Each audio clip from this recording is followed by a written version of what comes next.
21 ঘন্টার আলোচনার শেষে মার্কিন vice president JD Vance Islamabad ছেড়ে যান। যাওয়ার আগে তিনি বলেন, কোনো চুক্তি হয়নি এবং ইরান ওয়াশিংটনের দাবি প্রত্যাখ্যান করেছে। তবে তার বক্তব্যে এমন ইঙ্গিত পাওয়া গেছে যে যুক্তরাষ্ট্রের পক্ষ থেকে একটি প্রস্তাব এখনও টেবিলে রয়েছে। ইরান চাইলে সেটি বিবেচনা করে আবার আলোচনায় ফিরতে পারে। 7 তারিখ একটা সভ্যতা ধ্বংসের হুমকি দিয়েছিল ট্রাম্প। আচ্ছা, চাইলেই কি তা সম্ভব?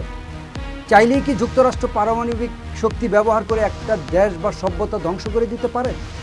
যদি তা সম্ভব হতো, তাহলে ভিয়েতনাম বা আফগানিস্তান হতে তারা পরাজিত হয়ে ফিরল কেন?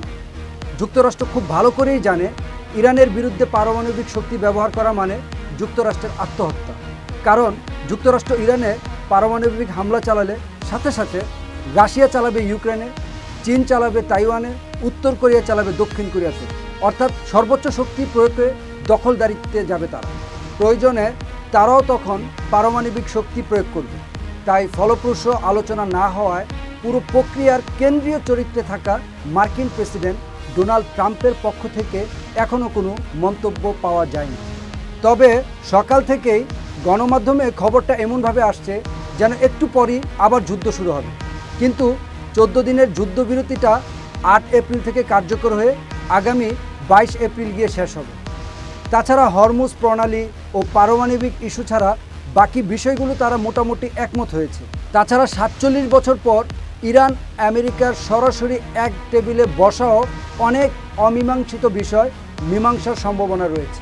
আফগানিস্তানে দীর্ঘ 18 বছরের যুদ্ধ অবসানে 2018 সালের সেপ্টেম্বর মাসে কাতারের দোহায় মার্কিন যুক্তরাষ্ট্র এবং তালেবানের মধ্যে প্রথম আনুষ্ঠানিক শান্তি আলোচনা বা সমঝোতার প্রচেষ্টা শুরু হয়।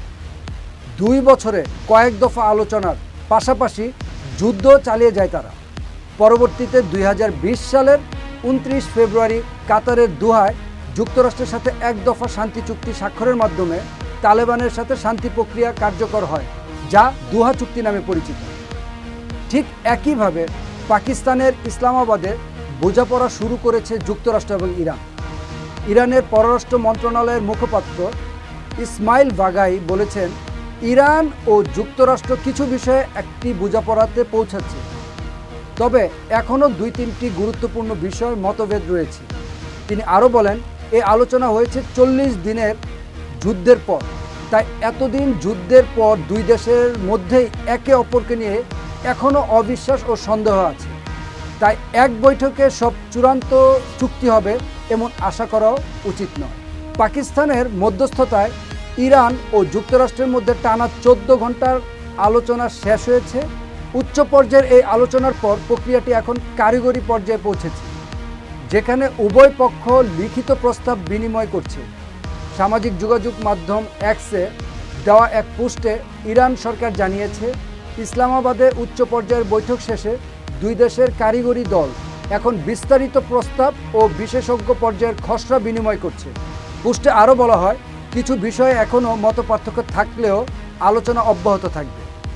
এর মাধ্যমে ইঙ্গিত পাওয়া যাচ্ছে যে গুরুত্বপূর্ণ বিষয়গুলোর দূরত্ব কমিয়ে আনতে আলোচনা এখন খসড়া তৈরির চূড়ান্ত পর্যায়ে প্রবেশ করেছে, যা একটি ভালো ফলাফলের ইঙ্গিত দিচ্ছে।